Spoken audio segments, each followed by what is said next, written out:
Bienvenue sur votre chaîne préférée Akhbar al-Blad de Hassan Atlemsan. Pretoria abrite les adieux à l'Afrique du plus cher mercenaire de l'histoire. Il a coûté à l'Algérie toute la fortune du peuple algérien depuis 47 ans. L'avion présidentiel de Air Force Algérie continue la tournée des adieux pour son mercenaire au régime algérien. En recevant à Pretoria le chef du Polisario Brahim Ghali, arrivé à bord d'un avion de la présidence algérienne, le président sud-africain a de nouveau brillé par des propos d'un autre âge, confondant la lutte passée contre l'apartheid et un conflit monté de toutes pièces par des séparatistes et leur sponsor, l'Algérie.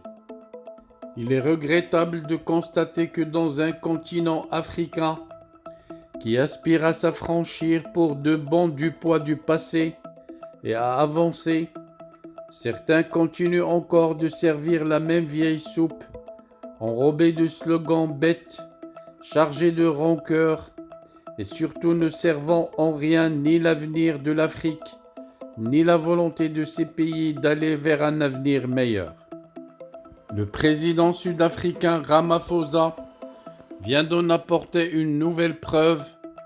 en recevant en grande pompe à Pretoria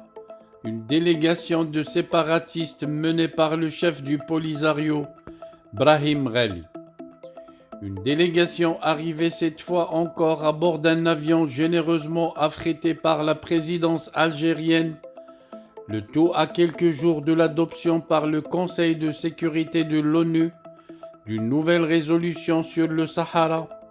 prévue le 27 octobre prochain et tout juste quelques semaines après le changement déterminant du Kenya sur le dossier du Sahara. Ramaphosa a non seulement persisté dans le soutien,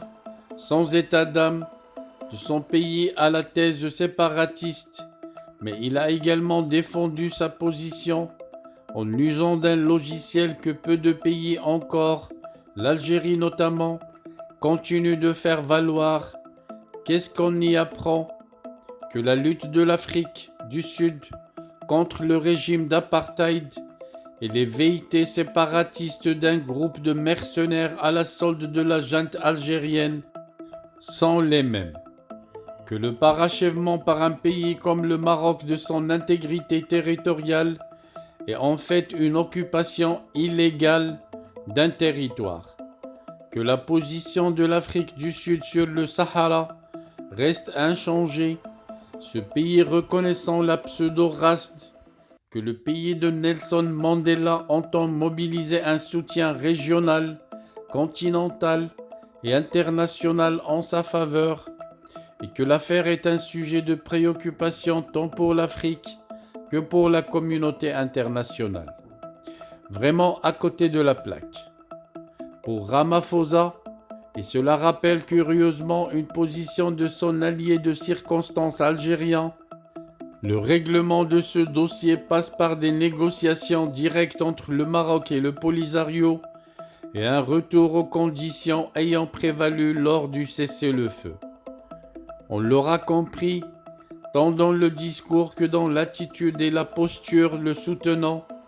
Ramaphosa ne nous apprend rien, si ce n'est qu'on ne peut vraiment pas faire du changement avec du vieux,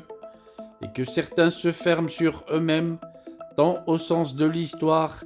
que des évolutions majeures qu'a connues le dossier du Sahara. Le président sud-africain apporte la preuve avec son discours que des chapitres entiers en la matière lui échappent totalement, à commencer par le fait que l'affaire est entre les mains exclusives de l'ONU, laquelle ONU stipule désormais clairement que l'option du référendum est enterrée et qu'elle ne figure plus dans ses rapports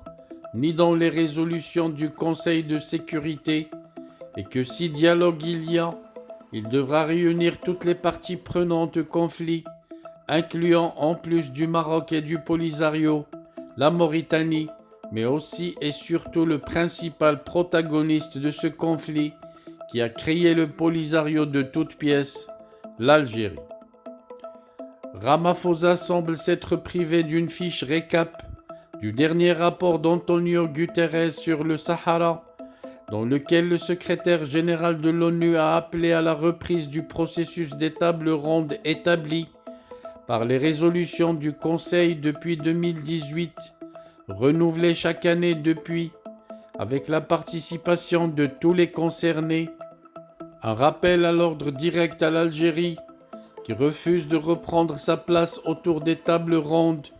est la preuve que le dialogue direct dont parle le président sud-africain ne mène strictement à rien,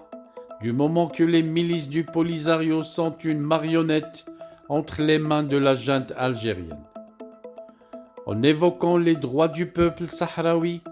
Ramaphosa oublie le véritable drame humain que nourrit le régime algérien,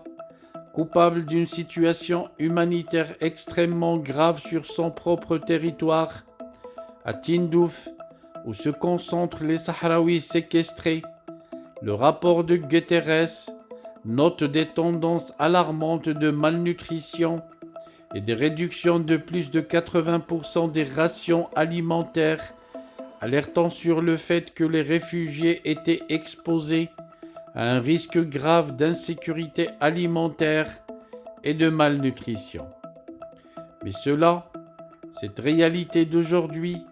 Ramaphosa n'en a que faire, comme il passe outre l'obstruction par son invité, le Polisario, du travail de la MINURSO, dénoncé par le même Guterres qui somme vivement le Front Polisario de lever toutes les restrictions à la libre circulation des observateurs militaires, des convois terrestres, des moyens aériens et du personnel de la MINURSO à l'est du mur. Une condition obligatoire au maintien de la force de paix dans une zone de Tindouf ayant déjà qualité de havre pour les trafiquants et les groupes terroristes en tout genre. En agissant de la sorte, la présidence sud-africaine ne fait qu'insulter l'avenir et mettre dans l'embarras certains des fleurons économiques de son pays présents au Maroc. La réaction à la visite de Brahim Ghali de l'assureur sud-africain Sanlam, qui a racheté le marocain Saham, est parlante. Dans un communiqué, l'opérateur prend ses distances vis-à-vis de cette décision, renouvelle sa confiance au Maroc et se dit politiquement neutre, une gêne dont tout le continent se passerait volontiers. Finalement, l'avion présidentiel de Air Force Algérie, en atterrissant cette fois en Afrique du Sud, continue la tournée des adieux pour Brahim Ghali, le président d'une organisation terroriste qui commence à devenir un fardeau pour les caporaux d'Algérie, au point d'aller chercher un binôme de taille comme partenaire dans l'axe du mal qu'Alger n'arrive plus à supporter toute seule.